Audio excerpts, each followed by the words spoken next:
Hello everyone, welcome to our channel. This is a Posh at Work presentation of legal insights on important issues surrounding sexual harassment and related matters. Posh at Work is a boutique firm which assists organizations across sectors in complying with the law against sexual harassment at workplace and related matters pan-India. My name is Sania Talwar. The judgment I will be discussing with you today is Ajay Tiwari versus University of Delhi and others by the Delhi High Court on November 25, 2019.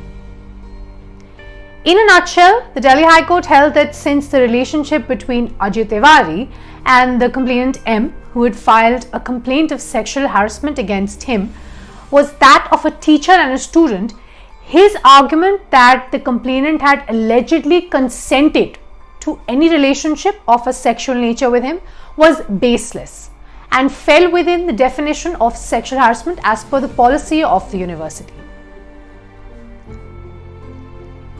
The background in this matter is that on 9th September 2008, M, the name has been kept confidential, an MPhil student in the Hindi department of the university addressed a complaint to the Women Development Center at the Delhi University, alleging that over a period of 1.5 to 2 years, Mr. Ajay Tiwari, a professor, along with 2 other faculty members, had been exploiting her physically, mentally and educationally.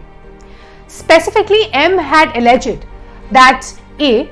Ajay Tiwari used to pass sexually charged remarks when she travelled to and back from the university. B. He would subject her to forcible physical contact when he found himself alone in the metro elevator with her. C. While travelling in his car, he would subject her to unwelcome physical advances which she had to rebuff. D.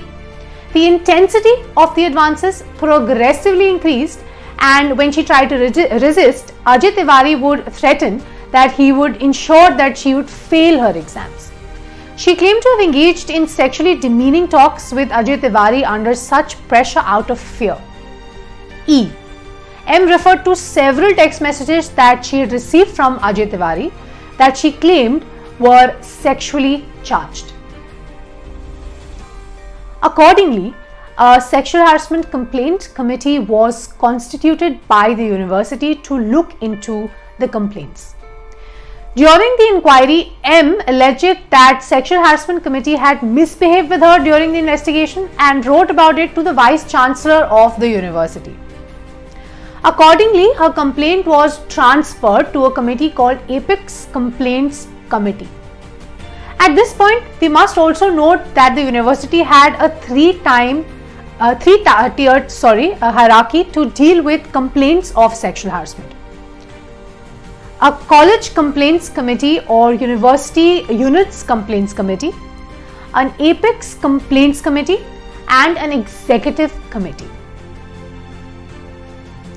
So when the complaint was transferred to the Apex Complaints Committee, it started inquiry into it, and during the course of inquiry, Mr. Ajay Tiwari objected to the inquiry on several grounds. He said that he was not provided with the relevant copies of text messages and other supporting documents submitted by M. He did not get an opportunity to cross-examine M in person. He also said he did not get a chance to place oral and documentary evidence on record. He stated that because the complaint was being looked into by Apex Committee, he had lost his valuable right of appeal to this committee. Additionally, he also argued that the definition of the term sexual harassment included the term unwelcome advances. His contention was that in his case, M had actually provoked him into indulging in sexually charged conversations and text messages. Because of that, as per the definition, he claimed that his acts did not fall under the purview of sexual harassment.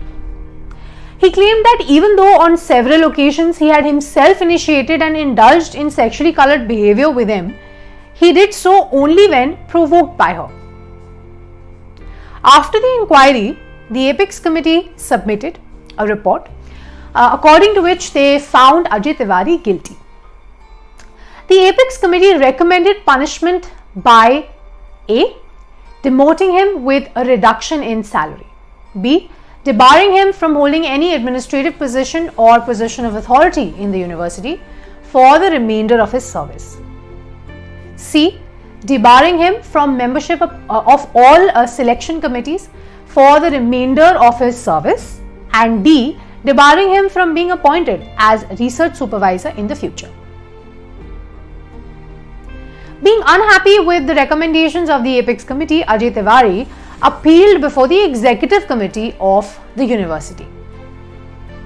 Eventually, after considering all the material on record, the Executive Committee decided to compulsorily retire Ajay Tiwari with effect from 1st July 2011 through a memorandum dated 8th July 2011. He was aggrieved by the decision of the Executive Committee and approached the Delhi High Court to set aside the memorandum of the EC and challenge his compulsory retirement. Before the Delhi High Court, Ajay Tiwari argued on three major points.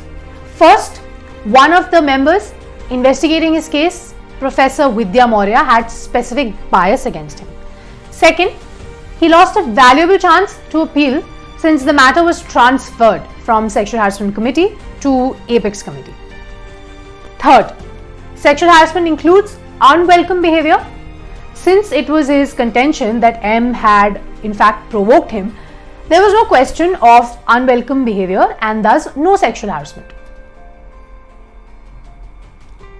On the question of whether one Professor Vidya Maurya was biased, the court did not find any evidence or real likelihood of bias and set aside the argument. On the second argument of transfer from Sexual Harassment Committee to Apex Committee, it was held that the same was in line with the rules that governed the university, according to which the Vice Chancellor was justified in transferring exceptional cases directly to the Apex Committee. So his second argument was also set aside. With respect to the third issue regarding what constitutes as sexual harassment and whether M consented to such behavior, the court held that the definition of the term sexual harassment under the policy of the university is inclusive in nature and would not include everything stated in the definition, but also any other conduct as would be commonly understood as sexual harassment. With respect to consent, the court made several observations. It said that unwelcome acts include situations where consent given is not free consent. Consent, when it is not free, cannot become a deference for the perpetrator. This is because a victim may consent to an activity because of circumstances beyond their control, such as coercion. Such consent would not be considered as free consent. Given that sexual harassment of any kind hinges on behavior being unwelcome, we thought it is also important to share with you the court's observation on this term. It said that the word welcome or unwelcome denotes a state of mind. If a person welcomes an act, it denotes free, voluntary and willing consent. Whether an act is welcome or unwelcome can be gauged by the psychoanalysis of the victim and can be determined by looking at the manner in which the victim reacted. The court further noted that there were inherent power dynamics between M and Mr. Ajay Tiwari, which could not be ignored while trying to determine the existence of consent.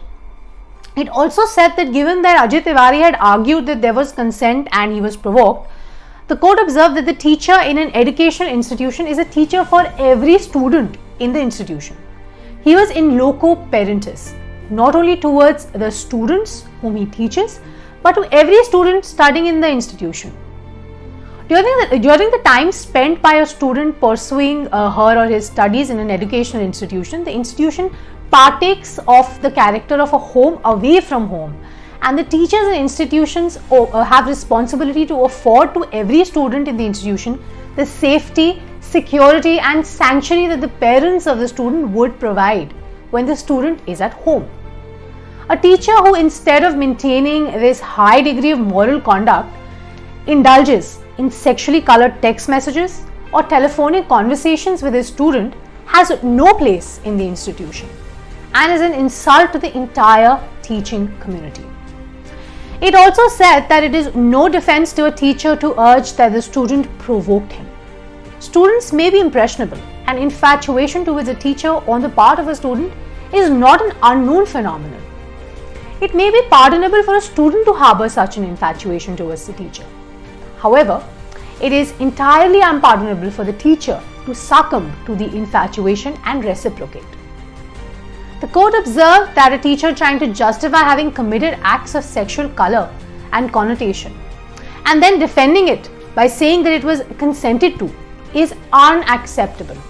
And I quote from the judgment, "Preposterous and bordering on absurdity."